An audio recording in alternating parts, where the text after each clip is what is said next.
నీ బిడ్డలము, నీ సేవకులము నీ సన్నిధిలో సమకూడి ఉన్నాము. నీవు మాలో ప్రతి ఒక్కరితో వ్యక్తిగతంగా మాట్లాడాలని కోరుతున్నాం, కనిపెట్టుకొని ఉన్నాం. ప్రియ ప్రభు, నీ వాక్యము మా హృదయాలలో సంచలనాత్మకమైన ఒక నూతన క్రియ జరిగించాలని మేము నిరీక్షిస్తున్నాము. మీ వాక్యము మా హృదయాలలో నాటబడిన విత్తనమై ఫలించాలని మేము కనిపెడుతున్నాము. ప్రియ ప్రభు, మాతో మాట్లాడండి, మమ్ములను హెచ్చరించండి, మాకు బుద్ధి చెప్పండి. మీ వాక్యోదక స్నానమందు మమ్ములను కడిగి కడిగి కడిగి శుద్ధి చేయండి ప్రభు. మీరు మాకు చెప్పిన ప్రతి మాట మా జీవమునకు భక్తికి అవసరమైన మాట. మీరు మాతో మాట్లాడే మాటలు మమ్ములను వెలిగిస్తాయి. మా దేశానికి, నీ రాజ్యానికి మేము ప్రయోజనకారులమగునట్లు మమ్ములను బలపరుస్తాయి, నడిపిస్తాయి మీ మాటలు. అతి మీ మాటలు మాకు కావాలి. మీరు నిత్యము మాతో మాట్లాడుతూ ఉండాలి. మీ మాటలు మమ్మలను కార్యాచరణశీలునుగా రూపుదిద్దాలి. నీవు చెప్పినట్లు మేము చెయ్యాలి. మా సొంత ఆలోచనలు గతించాలి, నశించాలి. మీ ఆలోచనలు మాకు కావాలి. మీ ఆలోచనల చొప్పున మేము నడవాలి. మమ్మలను నడిపించండి, మాతో మాట్లాడండి. మీ కృప మాకు సమృద్ధిగా అనుగ్రహించండి.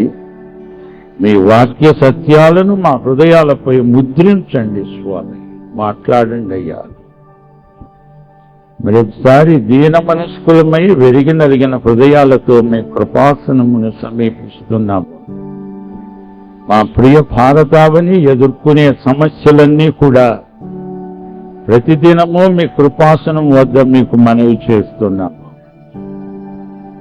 మా దేశము యొక్క పరిస్థితులు, మా దేశ భవిష్యత్తు, మా దేశము యొక్క గమ్యము అదంతా మీ బిడ్డలు, మీ సంఘాలు ఏ ప్రార్థన చేస్తున్నారో దానిని బట్టి, ఢిల్లీ పార్లమెంటులో కాదు, మీ సంఘములో జరిగే ప్రార్థనలను బట్టి మా దేశ భవిష్యత్తు ఆధారపడి ఉంది. ప్రియ ప్రభు, మరి ఒకసారి మీ దీన సంఘమును బలపరచండి, సంఘ సేవకులను బలపరచండి, సంఘ నాయకులను బలపరచండి. నిస్వార్థ వైఖరితో తమ దేశమును, తమ దేవుని ఎంత ప్రేమిస్తున్నారో రుజువు చేయడానికి ఈ దినాలు మాకు పరీక్ష వంటివి. కృప అనుగ్రహించండి నాయన. ఎట్టి భేదము లేక నీ బిడ్డలందరూ, నీ సేవకులందరూ కలిసి ఒకరిపై ఒకరు ఆనుకొని, అందరూ నీపై ఆనుకొని సేవ చేయడానికి ఈ కడవరి దినాలలో మీరు మాకిస్తున్న ఈ సవాలును బట్టి మీకెంతో కృతజ్ఞులం. మమ్మలను బలపరిచి మాతో మాట్లాడి మహిమ పొందుమని, ప్రతి అవసరత తీర్చుమని ఫిలిప్పీ 4:19 ప్రకారం క్రీస్తునందు మహిమలో మా ప్రతి అవసరము తీర్చగల దేవుడవు గనుక నీకు మా హృదయపూర్వకమైన కృతజ్ఞతాస్తుతులు సమర్పిస్తూ మేమందరము ఏకీభవించి సైతానీయమైన దుష్ట శక్తులను లయపరచుమని వేడుకుంటూ మీ కృప మాకు సమృద్ధిగా అనుగ్రహించమని యేసు నామమున ప్రార్థన చేస్తున్నాం తండ్రి. ఆమేన్. విశ్వవాణి ప్రేమధార కార్యక్రమం కాదు. నేను రేడియోలో మాట్లాడుతున్నాను, 3 సంవత్సరాలు కావచ్చింది. ఒక మాట చెప్పాలి, ఈసారి కడవరి దినాలు ఏమో విచిత్రమైన రెస్పాన్సెస్ వస్తున్నాయి. నాకు పర్సనల్గా రాస్తున్నారు. దేవుడు కడవరి దినాల్లోకి మనల్ని తెచ్చినట్టు ఇదొక నిశ్చితమైన సూచన.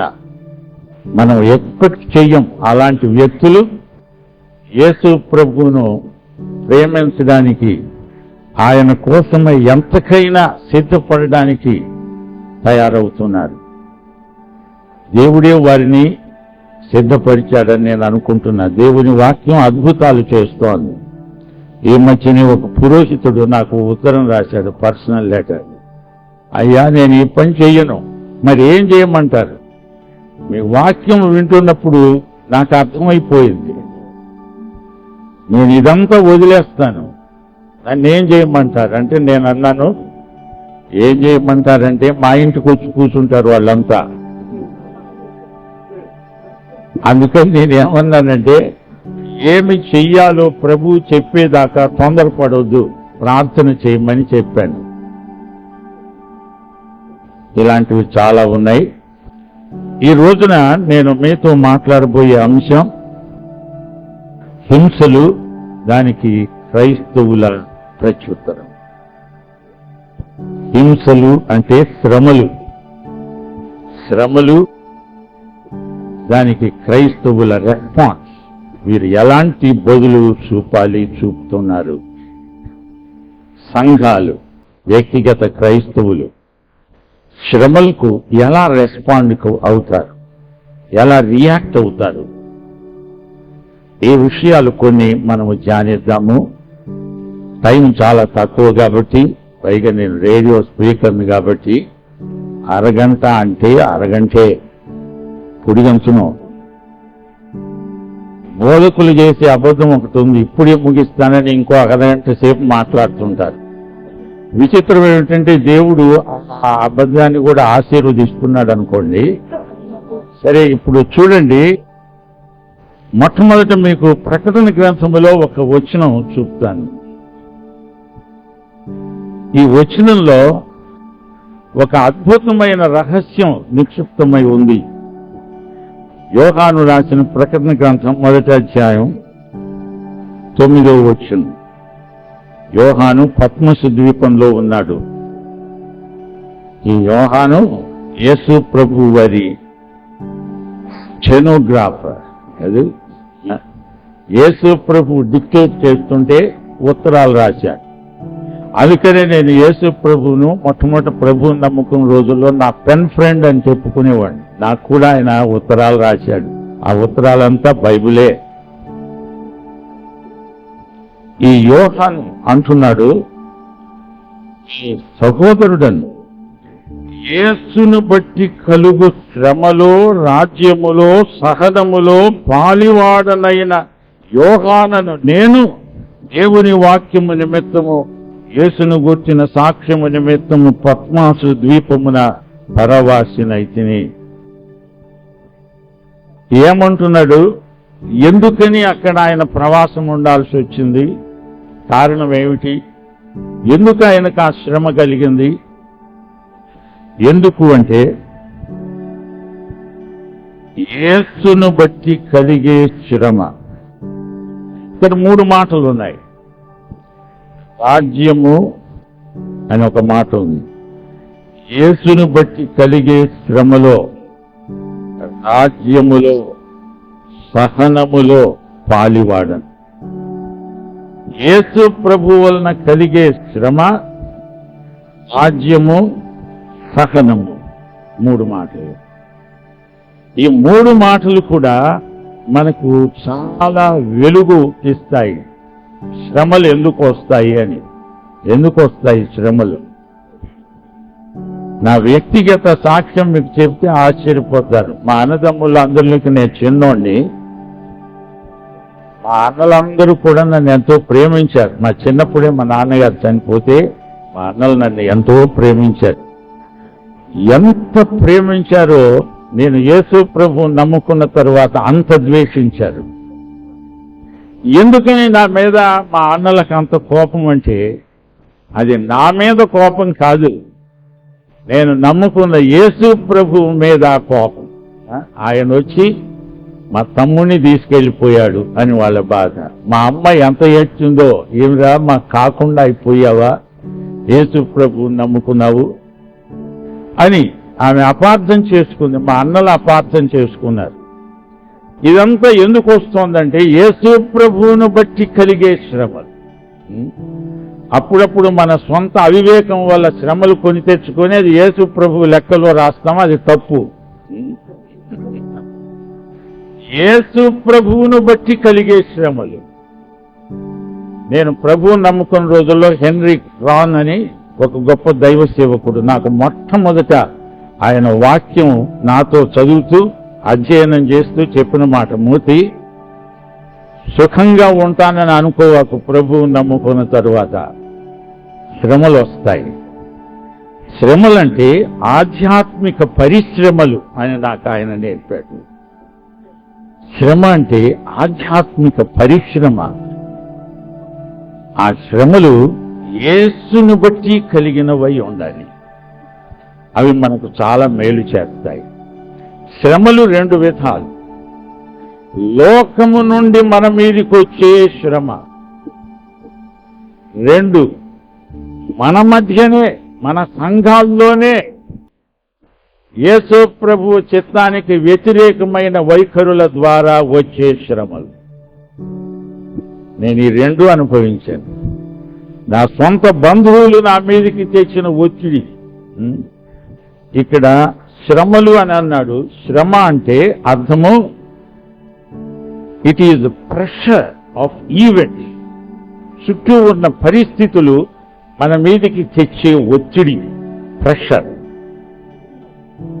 అంటే శ్రమలు వచ్చాయని మౌనంగా ఏం మాట్లాడకుండా ఏడుస్తూ ఓర్చుకోమని కాదు.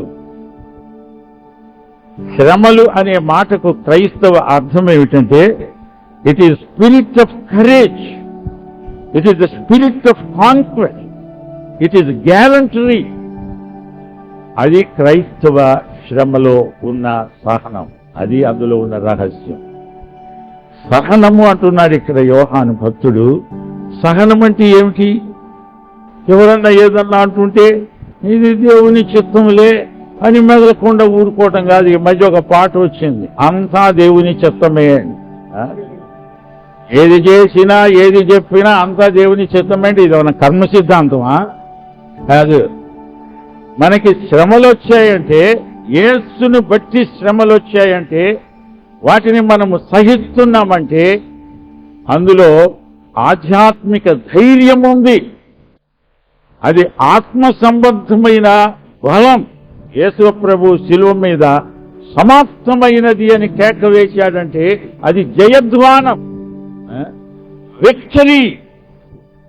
అది సహనం. మాకు సహోదరుడు ఉండేవాడు, ఆయన అంటాడు, నేను ప్యాసిఫిస్టును, ఎవరన్నా వచ్చి నా నెచ్చిన కొడితే ఏమనను, ఎందుకంటే ప్రభువు సహించమన్నాడని. అది ఎక్కడ సహనం బాబు? అది ఒక ప్యాసివిటీ అనుకుంటున్నాడు. కాదు. ప్రభువు మనకు నేర్పిన సహనం ఎలాంటిదంటే we show our spiritual boldness. అనేక సార్లు ప్రార్థనలు చేస్తాము. పేతురు చెరసాల్లో ఉంటే సంఘం ప్రార్థన చేసింది. ఎలాంటి ప్రార్థన అది? ప్రభువా, నీ దాసును కాపాడయ్యా, వాళ్ళను విడిపించు, వాళ్లకు సహాయము చెయ్యని ప్రార్థన చేసి తీరా పేతురు వచ్చినప్పుడు ఈయన పేతురు కాదేమో అని ఆ రోజే అనే పిల్లను గద్దిస్తున్నారు వాళ్ళు. It is hypocritical prayer. ఏం ప్రార్థన చేశారు? పేతురు బయటికి రావాలని. తీరా వచ్చినప్పుడు ఆయన పేతురు కాదేమో, ఇంకెవరన్నా ఏమో, ఏం చూసావో, ఎందుకు వస్తాడు అని ఏం ప్రార్థన చేస్తున్నారు? నేను మళ్ళీ చెప్తున్నాను, ఇది గొప్ప హెచ్చరిక. కడవరి దినాల్లో మన సంఘాల్లో ఎలాంటి ప్రార్థనలు జరుగుతున్నాయి? దేవా, మా దేశమును ఆశీర్వదించయ్యా అని అంత జనరల్ ప్రార్థన, బ్లాంకెట్ ప్రార్థన. కాపాడయ్యా. మీరు ప్రతిరోజు న్యూస్ పేపర్ చదువుతారా? న్యూస్ వింటారా? నేను న్యూస్ పేపర్ చూస్తాను. అందులో చాలా ఐటమ్స్ నా ప్రార్థనకు దొరుకుతాయి. ఈ మధ్య ఒక అబ్బాయిని మేము ఇంటర్వ్యూ చేస్తుంటే, బాబు న్యూస్ పేపర్ చదువు, మా నాన్నగారండి న్యూస్ పేపర్ చదివితే అది భక్తి కాదన్నాడండి, అందుకని న్యూస్ పేపర్ చూడండి అని అన్నాడు. ఇదెక్కడి భక్తి బాబోయ్? నువ్వే ఆశ్రమంలో కూర్చున్నావా? ముక్కు మూసుకొని తపస్సు చేస్తున్నావా? నీవు ఏ దేశములో ఉన్నావో ఆ దేశము యొక్క క్షేమము భద్రత నీ మీద నీ సంఘం మీద ఆధారపడి ఉంది. అప్పుడప్పుడు మనకు వచ్చే శ్రమలు ఎలాంటివంటే సరిగ్గా ఇంటర్ప్రిట్ చేయలేక కొన్ని మనము థియలాజికల్ జార్గన్ తీసుకొచ్చి కనపడ్డ ప్రతి ఒక్కరిని బ్రదర్ ఆర్ యు సేవ్డ్ అని అనడం మనకు చేతను. కానీ what does it mean to be saved అని వివరించడం చేత కాదు. అందుకని వాళ్ళు అపార్థం చేసుకుంటారు, చాలా అపార్థం చేసుకుంటారు. అందాకెందుకు ఆ రోజుల్లో కూడా ప్రభు భోజనాన్ని చూసి కొంతమంది ఇదేందిరా వీళ్ళు మనుషుల్నే తింటారు క్రైస్తవులని చెప్పుకునేవాళ్ళు. చూచారా ఎంత అపార్థం చేసుకున్నారు? ఎందుకు అపార్థం చేసుకుంటారంటే మనం సరిగ్గా ఇంటర్ప్రిట్ చేయటంలా. మన క్రిస్టియన్ ట్రూత్స్ను మన దేశానికి అర్థమయ్యేలాగా చెప్పడం చేత కావటం లేదు. మనకు జార్గన్ చాలా ఉంది, ఆ మాటలు అలా దొర్లించేస్తాం. అపొస్తలుడైన పౌలే ఏథెన్సులో వాక్యం చెప్తే పునరుత్థానము అని ఒక మాట అంటే వాళ్ళంతా ఇది ఇంకో దేవతేమో అనుకున్నారు. పునరుత్థానాన్ని ఒక దేవత అనుకున్నారు. ఏదో కొత్త దేవతలను ప్రకటిస్తున్నావు అన్నారు.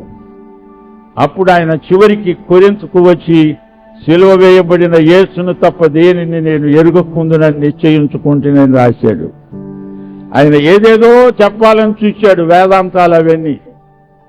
అందుకే మనం జాగ్రత్తగా ఉండాలి. ఎలక్షన్ జరిగింది మీకు తెలుసు కదా. అపొస్తలుల్లో ఒక ఆయన పోయాడు, అందుకని అతని కోసం ఎలక్షన్ పెట్టారు.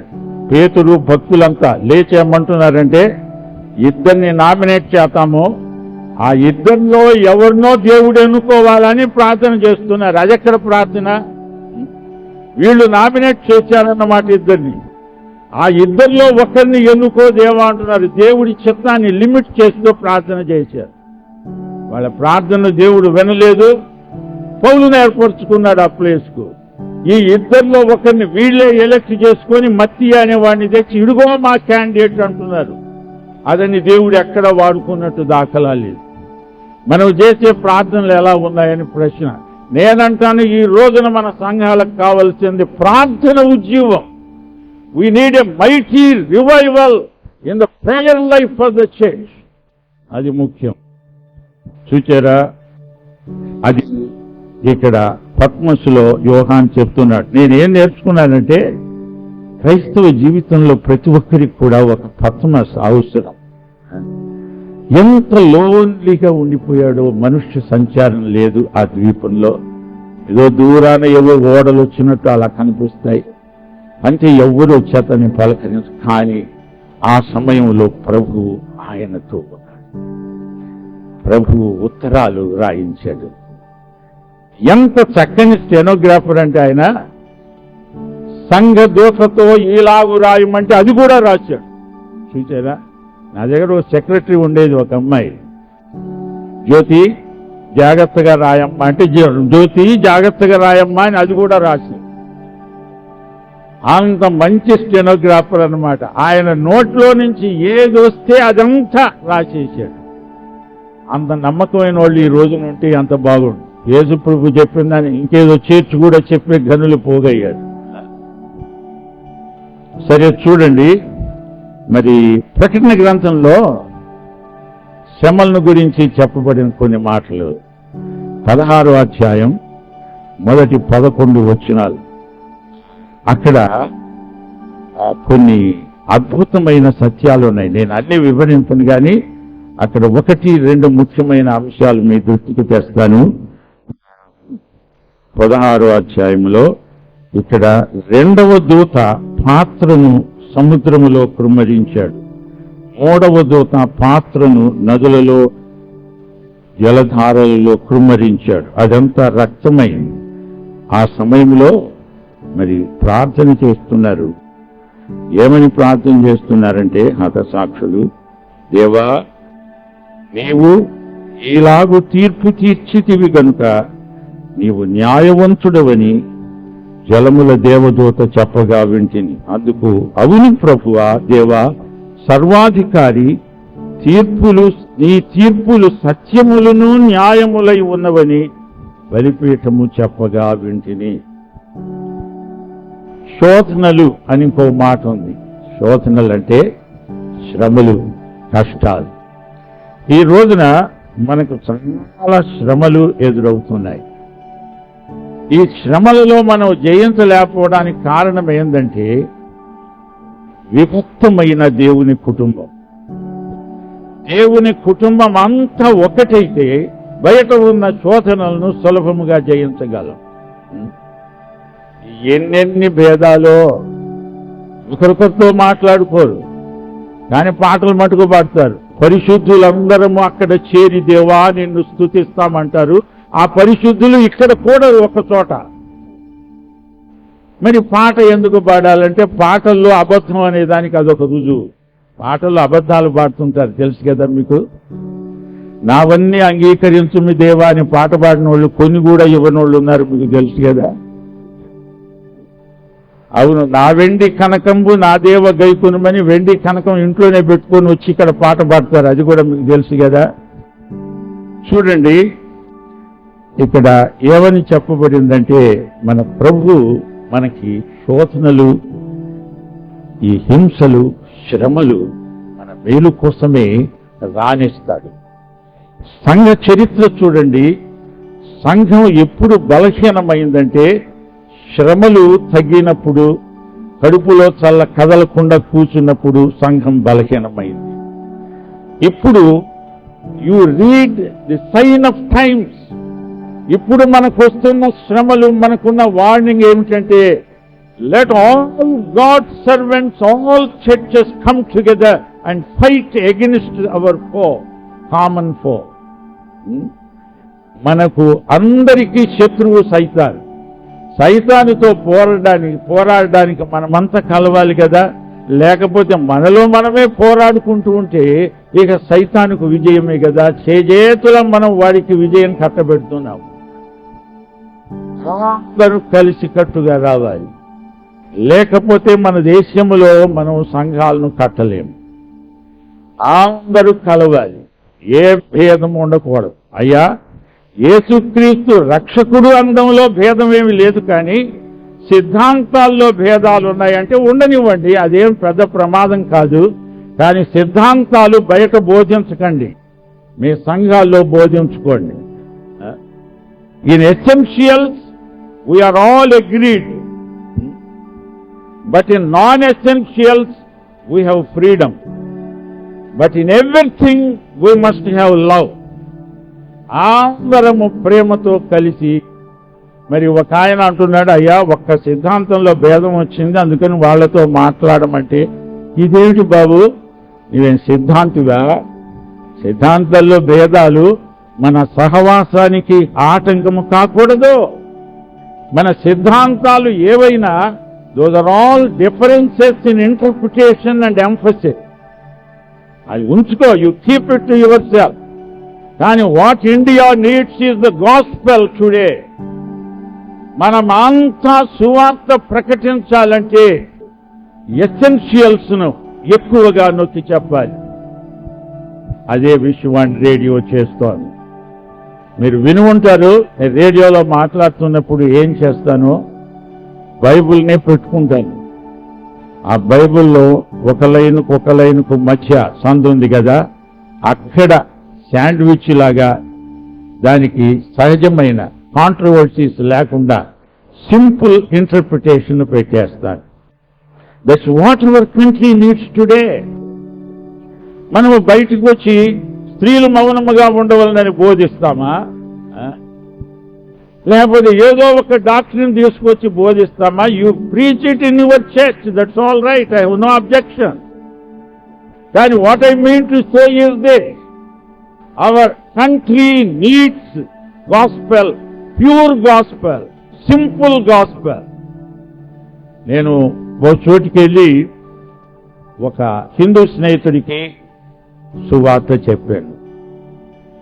యేసు ప్రభు ఎవరు, ఆయన ఎలా మనకు రక్షకుడు, ఆయన అంగీకరించకపోతే వచ్చే నష్టం ఏమిటి, అంగీకరిస్తే వచ్చే లాభం ఏమిటి అని అరగంట సేపు చెప్పాను.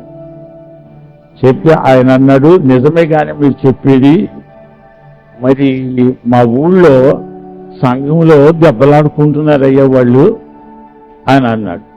ఎందుకంటే ఏమో నాకు తెలియదు, ఎప్పుడు చూసినా దెబ్బలాటే, వాళ్ళు కోర్టు కేసు కూడా పెట్టుకుంటున్నారు, మరి మీరేమో ప్రేమను గురించి చెప్తున్నారు అని అన్నాడు. అప్పుడు నేను ఎంత ఏడ్చాను, ప్రభువా నా దేశ సంఘముల్లో ఉద్యమము దయచేయి నాయన. యోహాను పత్రిక, మీరు మొదటి పత్రిక గనక చదివితే అందులో సహవాసానికి ఎంత ప్రాముఖ్యం ఉందో చూడండి. దేవుని బిడ్డలు అందరూ సహవాసములో కొనసాగితేనే కానీ మనకు ఆధ్యాత్మికమైన శక్తి రాదు. సరే, ఈ శోధనలు ఉన్నాయి, ఇవన్నీ పరీక్షలు, వీటిని మనము జయించాలి. యాకోబు రాసిన పత్రికలో మొదటి అధ్యాయం 12వ వచనంలో ఏమనుందంటే, శోధన సహించిన వాడు ధన్యుడు అని ఉంది. శోధన సహించిన వాడు అంటే శోధనలో గెలిచిన వాడు అని అర్థం. సహించడం అంటే ఓడిపోవడం కాదు, గెలవడం అని అర్థం. పరీక్షలో గెలిస్తే అని అర్థం. ఇఫ్ యు విన్ అని అర్థం. అంతేగాని సహించడం అంటే, ఒక అబ్బాయి అంటున్నాడు, నేను పరీక్షలో తప్పానండి, మా అమ్మ నాన్న తిట్టారండి, సహించుకున్నానండి అని. ఏడవకపోయినావా? సహించడం బట్టి అర్థం ఏమిటి? గెలవడం అని అర్థం. అందుకని యాకోబు భక్తుడు అంటున్నాడు, శోధన సహించువాడు ధన్యుడు. ధన్యుడు అంటే అర్థం ఏమిటి? కంగ్రాచ్యులేషన్స్. మన దేశంలో వచ్చే శోధనలను మనం గెలవాలి. గెలిస్తే అప్పుడు మనల్ని ప్రభు కంగ్రాచ్యులేట్ చేస్తాడు. Well done my dear servant. అతడు శోధనకు నిలిచిన వాడై. ఇక్కడ ఇంకొక అర్థం ఉంది. శోధనను గెలవడం అంటే నిలవడం, తట్టుకోవడం. శోధనలు వచ్చి నిన్ను ముట్టడించినప్పుడు నీవు అట్టిట్టు కావాల్సిన అవసరం లేదు. అయ్యో మా మీదికి ఏమొచ్చి పడుతుందో, వీరా వీరా ఎవరు సహాయం చేస్తారు అని అడుగుతుంటాము. మళ్ళా లోపల ప్రభువా నీవు మాకుండగా మాకు భయం ఏమిటి అంటాము. ఈ డూప్లిసిటీ మనకు వచ్చేసింది. అందుకని నేను చెప్తున్నా, mind what you are praying. When you pray that the Lord is with you, you must believe 100% that the Lord is with you. మళ్ళా ప్రార్థన అయిపోగానే ప్రభువు నాతో ఉన్నాడో లేదో. నేను కొత్తగా రక్షించబడిన రోజుల్లో నా భార్య చాలా గొడవ చేసి వెళ్ళిపోతాను పుట్టింటికి. నేను ప్రార్థన చేసేవాడిని, ప్రభువా నా భార్య వెళ్ళిపోకుండా ఉంచయ్యా, ఆమె ఎలాగైనా రక్షణ పొందాలయ్యా అని ప్రార్థన చేస్తుంటే ఊరి బయటికి వెళ్ళి బస్సు వెళ్ళిపోతుంటే మళ్ళీ అనుమానం వచ్చి ఈ బస్సులో వెళ్ళిపోయిందేమో అని. ఒకరోజు ప్రభు అన్నా, నీకేమన్నా బుద్ధి ఉందా? నువ్వు ఏమని ప్రార్థన చేశావు? ఏమీ వెళ్ళిపోకూడదు. ప్రార్థన అంటే ఏమిటనుకున్నావు? ప్రార్థనలో నీవు చెప్పే ప్రతి మాట ఒక విత్తనం లాంటిది. నీవు ఏ విత్తనం వేస్తావో అదే ఫలం వస్తుంది. నీవు సందేహాన్ని విత్తితే సందేహమే జరుగుతుంది. వెళ్ళిపోతుందేమో అనుకుంటే చివరికి వెళ్ళిపోతుంది. చూడు, నేను చెప్పాను వెళ్ళదు అని, వెళ్ళదు అనే చెప్పు. నేను అన్నాను, అవును ప్రభు, లెంపలాయించుకుంటున్నాను, ఆమె వెళ్ళదు. ఎందుకు వెళ్తుంది? నీవు ప్రార్థన చేశాను కదా, ఆ ప్రార్థన నీవు వినావు కదా, ఆమె వెళ్ళదు అనుకుని ఇంటికి వచ్చేవాడిని. ఆమె వెళ్ళేది కాదు. అంతకు ముందు రోజు వెళ్ళిపోతాననేది, ఆమె వెళ్ళేది కాదు. దేవుడు నాకు కొంచెం సెన్స్ ఇచ్చాడు కనుక ప్రైజ్ ద లార్డ్ అని కేకేశాను. పౌరుషం పుట్టి నడుచుకుంటున్నా గుంటూరు వెళ్ళిపోయి. అందుకని నేను లోపలే అనుకున్నాను ప్రైజ్ ద లార్డ్. మన వాళ్ళు ఉద్రేకం పట్టలేరు కదా. Praise the Lord, how great our Lord is అని అంటే, ఆహా హౌ గ్రేట్ యువర్ లార్డ్ ఈజా అని ఆమె అలాగే వెళ్ళిపోయాయి. అందుకని నేను చెప్పాను, ప్రభువా ఇప్పటి నుంచి నేను ప్రార్థన పాఠం నేర్చుకుంటున్నానయ్యా. మార్కు 11:24. ప్రార్థనలో మనము ఏమి అడుగుతున్నామో అడిగినదంతా పొందాము అని నమ్మాలి. అప్పుడు అది నీకు కలుగుతుందంటే అలా నమ్మినట్టు కనపడటం లేదు మనోళ్ళు. ప్రార్థన చేసేదను, ప్రభువా మాకు శ్రమలు వస్తున్నాయ్యా, ఎలా తప్పించు, ఎలా తప్పిస్తావో తప్పించయ్యా అంటే, ఆయన తప్పించక ముందే మనోళ్ళు పోయి ఇంకో చోట వాళ్ళని అడిగి వీళ్ళు అడిగి మీరు రండి, మీరు సహాయం చేయండి అని అడుగుతున్నారు మనవాళ్ళు. అందుకని what we need is prayer revival these days. సోదరి సోదరులారా, అపుస్తల కార్యముల్లో 14వ అధ్యాయం 22వ వచనంలో ఏమనుంది? విశ్వాసమందు నిలకడగా ఉండండి, అనేక శ్రమలను అనుభవించి మనము దేవుని రాజ్యములో ప్రవేశించాలి. అనేక శ్రమలను అనుభవించి అంటే శ్రమలలో గెలిచి, శ్రమలు తీసేయమని అడగటం కాదు. ప్రభువా నాకేమి కష్టం రాకుండా చేయయ్యా, పూల పాన్పు ఒకటి దాని మీద పడుకోబెట్టి బ్లాంకెట్ గప్పంటే నేను నెమ్మదిగా సమాధిలో పెట్టేస్తే మంచిది. శ్రమలు లేకుండా ఎలాగా ప్రశ్న అది. I can't imagine a Christian life without suffering, without temptations. Temptation పాపం కాదు, దానికి లొంగిపోవడం పాపం. మనకి టెంప్టేషన్స్ రాకుండా ఉన్నాయా? ఎవరన్నా వచ్చి నాకే టెంప్టేషన్ రాలేదంటే you are a big cheat. I tell you, a temptation రానోడు ఎవరు ఉన్నారు? యేసు ప్రభువుకు వచ్చాయి టెంప్టేషన్, కానీ వాటిని ఆయన జయించాడు, మనము కూడా జయించాలి. కనుక ఇక్కడ ఏమంటున్నాడంటే, ప్రభువు తనను ప్రేమించు వారికి వాగ్దానము చేసిన జీవ కిరీటము పొందును. కనుక మనము శ్రమలను గనక జయిస్తే మనకు కిరీటం వస్తుంది. కిరీటం యేసు ప్రభు నీకు నాకు కిరీటం పెడతాడంటే కొంచెం ఊహించండి, అది ఎంత ఆనందకరమైన సమయం. ప్రభు నాకు కిరీటం పెడతాడు. ఆ కిరీటం పేరు జీవ కిరీటం. జీవ కిరీటం అంటే నీ జీవితమే ఆ కిరీటం రూపంలో నీవు యేసు ప్రభువుని ఎంత ప్రేమించావో అదంతా ఆ కిరీటం సాక్ష్యం ఇస్తుంది. అది జీవ కిరీటం, అది నీ పైన పెడతాడు ప్రభు. నీవు శోధనలను ఎంత జయించావో, నీవు శోధనలను ఎలా గెలిచావో, యేసు ప్రభు మనకు నేర్పిన పద్ధతి ద్వారా ఆయన శోధనలను ఎలా జయించాడో మనది కూడా అదే పద్ధతి. అదే కానీ మన సొంత పద్ధతులు వాడితే ఫెయిల్ అయిపోతామని మనవి చేస్తున్నారు. యేసు ప్రభు శోధనలను జయించడానికి దేవుని వాక్యాన్ని ఎలా వాడాడో మీకు జ్ఞాపకం ఉందా? దేవుని వాక్యం ఇలా చెప్తోందంటే ఆ సైతాను మటుకు తక్కువడా దేవుని వాక్యములో ఇలా కూడా ఉందని తీసుకొచ్చి చెప్తున్నాడు. వాడు బైబిల్ ప్రొఫెసరే కదా, వాడు వచ్చి చెప్తున్నాడు. కానీ యేసు ప్రభు చెప్పిందంటే పరిగమాలనోడా నువ్వు అవుట్ ఆఫ్ కాంటెక్స్ట్ బోధిస్తున్నావురా సైతానా, అవుట్ ఆఫ్ కాంటెక్స్ట్. చూచారా, a text out of context is preaches pretext అని ఒక సామెత ఉంది. ఎక్కడో ఒక వచనం తీసుకొచ్చి నీకు పెడతాడు. ఈ మధ్య ఒక ఆయన అంటున్నాడు తాగినా తప్పు లేదని బైబిల్లో ఉంది సార్ అన్నాడు. ఎక్కడ ఉందంటే బైబిల్ వచనమే సార్ ఇది, తినుము తాగుము సుఖించుమని ఉందని చెప్తున్నాడు వచ్చి. ఏ కాంటెక్స్ట్ లో అంటే అదంతా నాకు తెలియదు సార్, ఇది వాక్యంలో ఉంది అంటున్నాడు. నేనన్నాను నీవు వాక్యం ఇంకా అలా చేయొద్దు, నువ్వు మోకాళ్ళ మీద పడి బైబుల్ అంతా చదువు. The whole Bible is one unit, don't pick up verses here and there. అందుకనే నేను ఈ టాపికల్ సెర్మన్స్ డిస్కరేజ్ చేస్తాను స్టూడెంట్స్. ఎక్స్పాజిటరీ సెర్మన్స్ ప్రీచ్ చేయండి సంఘంలో. ఒక వాక్యం భాగం తీసుకొని దాన్ని మీరు ఎక్స్పోజ్ చేయండి. ఒకటి తీసుకొని అసలు ఎన్ని సంఘాలు ఎన్ని శాఖలు ఎలా వచ్చాయో మీకు ఎప్పుడన్నా ఆలోచన వచ్చిందా? ఇలాగే అవుట్ ఆఫ్ కాంటెక్స్ట్ ఏదో వచనం తీసుకునేది దాని మీద కట్టారు కొన్ని కల్ట్స్, కొన్ని గ్రూప్స్. అందుకనే చెప్తున్నాను జాగ్రత్త. యేసు ప్రభు అంటున్నాడు జీవ కిరీటం ఇస్తానంటున్నాడు.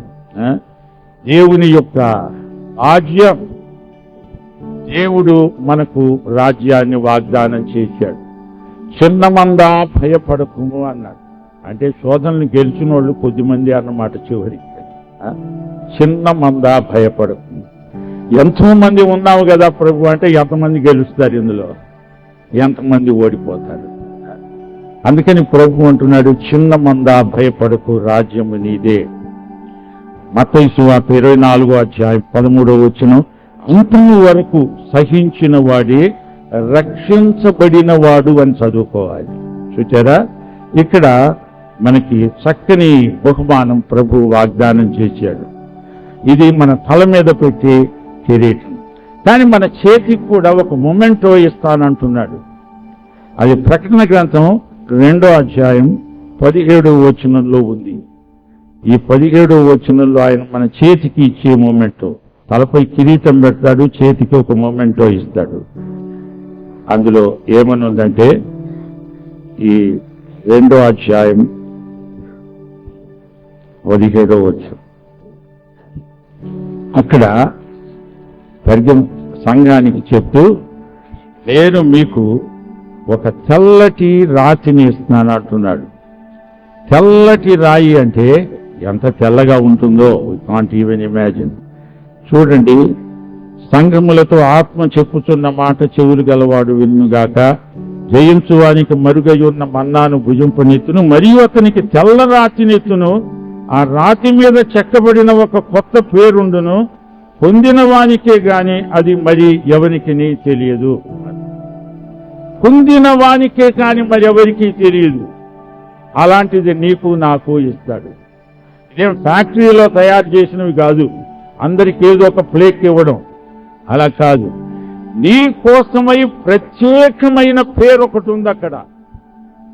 ఏంటంటే మన వాళ్ళు పేరు చెప్పుకుంటున్నారు, ఫలాని పేరు ఫలాని పేరు. నేను మీకు వార్నింగ్ ఇస్తున్నా, ఈ పేర్లలో ఒక్కటి అక్కడ ఉండదు. నీవక్కడికి పోయినప్పుడు ప్రభు నీవు ఆయన్ను ఎంత ప్రేమిస్తున్నావో అది సూచించే ఒక కొత్త పేరు నీకు పెడతాడు. How much you love him, that name will express the amount of love you have for him. అయ్య బాబు, నాకేం పేరు పెడతాడో, నేను ఎప్పుడు ఇదే అనుకుంటున్నాను ప్రభువా, నేను ఇంకా ఎక్కువ ప్రేమిస్తే నాకు ఎంత మంచి పేరు పెడతావో. కొన్ని పేర్లు ఉన్నాయా ప్రభు ప్రేమను వ్యక్తం చేసే పేర్లు అంటే బైబిల్లో ఉన్నాయి. సంఘానికి దేవుడు పేరు పెట్టలేదు, మీకు తెలుసా? ఉపమానాలు ఉన్నాయి కానీ ఒక్క పేరని ప్రత్యేకంగా పెట్టలా. పేర్లలో ఒకటి మంచి ముత్యం అని ఉంది. మార్గరెట్ అనే పేరు మీరు విన్నారు కదా. మార్గరెట్ అంటే కూడా మంచి ముత్యం అని అర్థం. ఏం పేరు పెట్టాడో నీకు నాకు. నేను అనుకుంటాను, నాకు మంచి పేరు, నేను ప్రభువుని ఎంత ప్రేమిస్తున్నానో అంత పేరు, అంత మంచి పేరు నాకు ఆయన పెట్టాలని నాకు ఆశగా ఉంది. దైవ సేవకులారా, మీకు కూడా ఆ ఆశ ఉందా? ఒక ఆయన నా దగ్గరికి వచ్చి పెద్ద భక్తుడి పోజు పెట్టుకొని అంటున్నా, నాకు బహుమానాలు అక్కర్లేదండి, నేను ప్రభు కోసం చేసే సేవ అంత నిస్వార్థంగా చేస్తా, బహుమానాలు అక్కర్లేదని నేనన్నాను. ప్రభు ఇచ్చే బహుమానాన్ని నీవు తృణీకరిస్తే ఆయన అవమానపరిచినట్లు అవుతుంది. పిచ్చోడా, బహుమానం కొరకు కష్టపడు. నేనైతే ప్రభు నాకు ఇచ్చే బహుమానం కోసం శ్రమిస్తా. ఎన్ని శ్రమలు వచ్చినా సనగను, ప్రభువు సహాయంతో ఎదుర్కొంటా. ఈ రోజున మన భారతదేశ సంఘానికి వచ్చిన ఛాలెంజ్ ఇదే. ఏమీ భయపడవద్దు, గుండె చెదరవద్దు. దేవుని యొక్క సంఘములో నిగ్గు తేలిన విశ్వాసం బయటికి తేవాలని దేవుడు శ్రమలు రాణిస్తున్నాడు. పాత నిబంధనలో చూడండి, తన ప్రజలు తన మాట విననప్పుడు దేవుడు తన ప్రజలను అన్యులకు అప్పగించాడు. కానీ అన్యులు తన ప్రజలను బాధ పెట్టినప్పుడు అన్యుల పని కూడా బట్టిచ్చాడు అనుకోండి తర్వాత. కానీ మొదట ఏం చేశాడు దేవుడు? వాళ్ళకి అప్పగించాడు. ఎందుకు అప్పగించాడో తెలుసునా? మనం మరీ బ్లంట్ అయిపోతున్నాము, ఆయన మాటలు వినడం లేదు. అందుకని దేవుడు తన మాట విన్నప్పుడు ఇంకోటి చేత 4 దెబ్బలు కొట్టిస్తాడు. కానీ మనకు క్షేమమే, మనకు ఎదుగుదల, మన సంఘాల్లో గొప్ప ఉద్యమం. నాకొక దర్శనం కనపడుతోంది. మన భారతదేశంలోని సంఘములన్నీ ఏకమవుతున్నాయి. దేవునికి స్తోత్రం. అన్ని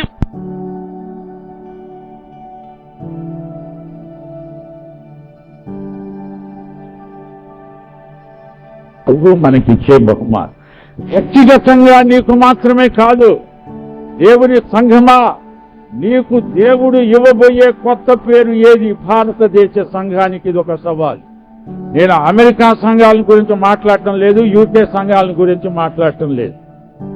I'm an Indian, I want to be an Indian, be Indian by Indian. అందుకనే మిషనరీలకు నేనంటే అనుమానం కొంచెం. చాలా మంది మిషనరీలతో I got into trouble. ఎందుకంటే వాళ్ళు వచ్చి ఇండియాలో ఉండి మా దేశంలోనైతేనే ఇది ఇలా ఉండదు అలా ఉండదు అంటే నేను అనేవాడిని, మా దేశంలో అయితే మీ దేశంలో ఉన్నంత చెత్త లేదు ఇక్కడ అని అనేవాడు. అంటే అంతే. ఏంటి అమెరికా గొప్ప ఏంటి? I'm in Indian, you are in America, you love your country, I love my country, and so we love each other. అంతేగాని ప్రతిదానికి ఇక్కడ అమెరికాలో వాడికి జలుబు చేస్తే నీవు ఇక్కడ తుమ్ముతావా? అది ఏంటి ఆ కనెక్షను? ఏంటి దానికి అర్థం? అంటే దిస్ ఈజ్ అవర్ ఇండియా. ఎవరన్నా ఒక అమెరికన్ బ్రదర్ వచ్చి హ్యాండ్ అవుట్ సేవకరకని ఇస్తే అది ఒక సంగతి, కానీ పూర్తిగా అమెరికా మీద ఆధారపడే దుస్థితిలో లేదు ఈ రోజున మన దేశ సంఘం. నేను ఒక మనవి చేస్తాను, మిమ్మల్ని తీసుకెళ్తాను, ఒక చోట చూపుతాను. వాళ్ళు ఒక హుండీ పెట్టుకున్నారు, అందులో డబ్బులు వేస్తున్నారు. ఎంత వేస్తున్నారో మీకు తెలుసునా? కొన్ని లక్షల రూపాయలు వచ్చేస్తున్నాయి. మీరు చూడండి, పుణ్యక్షేత్రాలకు వెళ్ళి చూడండి. మన దేశంలో డబ్బు లేదంటే ఎవరైనా నమ్ముతారా? ఎంతో ఉంది, కానీ మనము వారికి అర్థమయ్యే రీతిగా సువార్త చెప్తున్నామా లేదా? అది చాలు. నేను ముగిస్తాను, నా టైం అయిపోయింది. ఒక చిన్న సలహా చెప్తున్నాను. శ్రమలకు క్రైస్తవులు చూపాల్సిన రెస్పాన్స్ ఏమిటి అంటే యేసు ప్రభు చూపిన రెస్పాన్సే. అదే మన రెస్పాన్స్. పూర్వము కరణాలకు మున్సిపులకు పరీక్షలు ఉండేవి. ఒక మున్సిపు పరీక్షలో రాసి వచ్చాట. ఏం రాశాడంటే, నువ్వు ఒక చోట శవం వచ్చింది వాగులో, దాన్ని ఏం చేసేదంటే చట్టం ప్రకారం చేసేదని అన్నాడు. ఇంకో చోట మేము ఒకరింట్లో దొంగలు పడ్డారు, అప్పుడు ఏం చేసేది? చట్టం ప్రకారం చేసేదని అన్నాడు. అన్నిటికీ అదే రాశాడు, పరీక్షలో పాస్ అయ్యాడు. వాడికి అంతకు మించి ఏం తెలియదు. అది కాదు నేను చెప్పేది. యేసు ప్రభు ఎలా రెస్పాండ్ అయ్యాడు శ్రమలు వచ్చినప్పుడు? శిలువ మీద ఆయన్ను హత్య చేస్తున్నప్పుడు ఎలా రెస్పాండ్ అయ్యాడు? ఈ రోజున నన్ను ఎవరైనా దారిన పోతుంటే వచ్చి ఊరిగా కొడతాడనుకో, ఎవడరా నువ్వు నన్ను కొడతావా, చూసుకొని నేనేం చేస్తాను అని అనాలా? లేకపోతే అతని సమస్య ఏదో తెలుసుకొని అతనికి సహాయం చేయాలా? నా జీవితంలో నేను నేర్చుకున్న పాఠం ఇదే.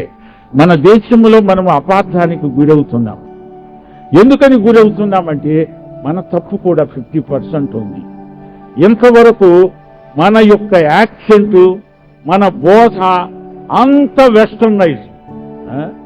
మన దేశ ప్రజలకు ఎలా చెప్తే అర్థమవుతుందో అది మనకు అర్థం కావటం లేదు. అందుకే మనవి చేస్తున్నాను, అందరము కలిసి ఒకరిపై ఒకరు మానుకొని మోకాళ్ళ మీద పడి ఈ రోజున మనము ఎలా రెస్పాండ్ కావాలి. ఒక ఆయన ఇండియన్ ఎక్స్ప్రెస్లో నా దగ్గర కటింగ్ ఉంది. ఆయన పెద్ద కొత్త సంగతి బోధించినట్టు, మీరు వెస్టర్నైజ్ కావద్దు, మీరు ఇండియన్స్గా ఉండే ఆయన చెప్పేది అది మేము ఎప్పటి నుంచో బోధిస్తున్నాం. నేను లెటర్స్ ఎడిటర్లో రాశాను. దాంట్లో ఆయన ఏందో పెద్ద చెప్తున్నాను అంటున్నాడు, మేమే చెప్తున్నాం. నేను ఒకసారి ఒక ఆర్టికల్ రాశాను. అందులో ఏమన్నానంటే, అమెరికాలో సువార్త ఉంది, అక్కడ విత్తనం వేశారు, అమెరికన్ సాయిల్లో ఆ విత్తనం మొలిచింది. కానీ వచ్చిన మిషనరీలు చేసిన హిస్టారిక్ మిస్టేక్ ఏంటంటే, విత్తనం తేలేదు కానీ పాటెడ్ ప్లాంట్ తీసుకొచ్చారు. అక్కడ ప్లాంట్ పెంచి దాంతో పాటు lot of American dust also has come in to India. అది తీసుకొచ్చి ఇక్కడ మేము నాటేటప్పటికీ అందులో నుంచి వచ్చిన విలక్షణమైనది చూచి నా దేశ ప్రజలు అపార్థం చేసుకుంటున్నారు. మా సొంత అక్క, మా బావ చివరికి ఏమడిగాడంటే, ఇదంతా నిజంగా మనదేనా, యేసు ప్రభు మనవాడేనా అని అంటే, యేసు ప్రభు మనవాడే అక్క. నేను మిషనరీలకు తెలుగు భాష నేర్పుతున్నాను, వాళ్ళకు బైబిల్లో ఒక్క ముక్క అర్థం కావటం లేదు. ఎందుకంటే యేసు ప్రభు పంట కళ్ళాలను గురించి మాట్లాడుతున్నాడు, కుమ్మరి అనుసారిని గురించి మాట్లాడుతున్నాడు. వాళ్ళు ఇవి ఎలా ఉంటాయి అని అడిగితే వాళ్ళకి తీసుకెళ్ళి అవన్నీ మన కల్చర్ను చూపాను. బైబిల్లో ఉన్న భాష అంతా తూర్పు దేశాలకు అర్థమైనట్టు పడమటి వాళ్ళకి అర్థం కాదు. మళ్ళా చెప్తున్నాను, ఇప్పటికైనా మనం కళ్ళు తెరిచి we interpret the gospel and Jesus Christ to our generation today so that they can understand. మీకు చిన్న దృష్టాంతం చెప్పి ముగిస్తాను. ఒక ఆయన స్కూటర్ మీద ఏమని అన్నాడంటే, జీసస్ సేవ్స్ అని రాశాడు. జీసస్ సేవ్స్ అంటే వాళ్ళ ఇంటి పక్కనే నేషనల్ సేవింగ్స్ లో పనిచేసి ఒక ఆయన ఉన్నాడు. ఆయన ఆపేసి, సార్ మాకు పోటీ తెచ్చారా మీరు, అది national saving scheme sir. You save money and deposited, మీకు సర్టిఫికెట్స్ ఇస్తామంటుంటే ఈయన వచ్చి అంటున్నాడు, బ్రదర్ అంత అపార్థం. అవును, మన మాటలన్నీ అలాగే అపార్థం అవుతాయి. మనం అనుకున్నది ఒకటి, వాళ్ళు గ్రహించింది ఒకటి. యేసు ప్రభువే దేవుడు అన్నప్పుడు వివరించొద్దు. ఈ మధ్య నా దగ్గర నలుగురు వచ్చారండి, నన్ను ఏదో చిక్కులో పెట్టాలని. అందులో ఒక ఆయన నన్ను అడుగుతున్నాడు, యేసు ప్రభువే దేవుడు అనడానికి మీరు ఏమి రుజువు చెప్తారంటే నేనన్నాను, మీరే అంటున్నారు కదా యేసు ప్రభువే దేవుడు అనడానికి రుజువులని. దేవుడై ఉండాలంటే మీ ఉద్దేశంలో ఎలా ఉండాలో ముందు చెప్పండి, అప్పుడు నేను చెప్తానన్నాడు. బుర్రగోక్కున్నాడు, కాసేపు అటు ఇటు చూచాడు, మళ్ళా వస్తాను సార్ థ్యాంక్ యూ అని వెళ్ళిపోయాడు. దేవుడంటే ఎవరు? నేనంటాను దేవుడంటే ఎవరో ఎవరికి తెలుసు. యేసు ప్రభువును చూచిన వాడే దేవుణ్ణి చూచి ఉన్నాడు. యేసు ప్రభు మరి 17వ అధ్యాయం యోహాను సువార్తలో ఏమని ప్రార్థన చేశాడు? సత్య ఏక దేవుడవైన నిన్నును నీవు పంపిన క్రీస్తును ఎరుగటయే నిత్య జీవం. యేసు క్రీస్తును ఎరుగని వారు దేవుణ్ణి ఎలా ఎరుగగలరు? అది మన ప్రజలకు ఏ భాషలో చెప్పాలి? నేనంటాను ఒక భాష ఉంది, ఆ భాష ప్రేమ భాష. ఆ భాషను అందరూ అర్థం చేసుకోగలరు. నేను ఇంకా ముగిస్తాను. అందరూ దయచేసి తలలు ఉంచి కళ్ళు మూయండి, ప్రార్థన చేసుకోండి.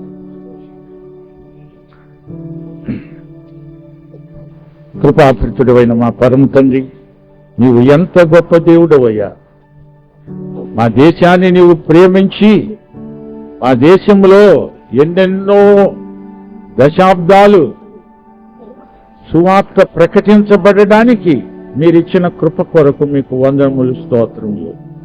నిజమే, సువార్త ఉద్యమంలో అనేక తరాలు పొరపాట్లు జరిగాయి, కానీ వాటిని ఈ రోజున మేము గ్రహించగలం, మేము సరిదిద్దుకోగలం. మా దేశ ప్రజలకు అర్థమయ్యే రీతిగా యేసుక్రీస్తును మా ప్రజలకు అనువదించగలం.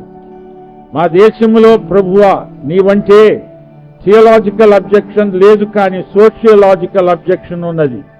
దానిని మేము పరిష్కరించగలం, కానీ దానికి సంఘటితమైన కృషి కావాలి. సంఘములన్నీ ఏకం కావాలి. మా దేశంలో సార్వత్రిక సంఘాన్ని కట్టడానికి సేవకులందరూ చేతులు కలపాలి. అందరూ ఒకరిని ఒకరు ఆనుకోవాలి, కలిసి ప్రార్థించాలి. నెహెమ్యా వంటి నాయకులను మా దేశానికి దయచేయండి అయ్యా. ప్రతి సంఘములో ఒక నెహెమ్యాను మీరు లేపండి. మా దేశములో సమైక్యత, మా దేశములో రాజకీయ అస్థిరత, వీటన్నిటికీ కారణము మేము చేయవలసింది ఇంకా చేయలేదు. మేము గనక నీవు చెప్పిన ప్రకారము చేస్తే మా దేశము లోకములోని దేశములన్నిటికీ ఫలమానికము కాగలదు. అది మాపై ఆధారపడి ఉంది. అటు కృప మాకు దయచేయమని, మహిమ పొందుమని, ఇక్కడ కూడిన మీ సేవకులను సేవకురాండ్రను నూతన అభిషేకం ఇచ్చి ఆశీర్వదించి బలపరచి పొలములోకి పంపమని, మహిమ పొందుమని యేసుక్రీస్తు వారి దివ్యనామమున ప్రార్థన చేస్తున్నాము తండ్రి. God bless you.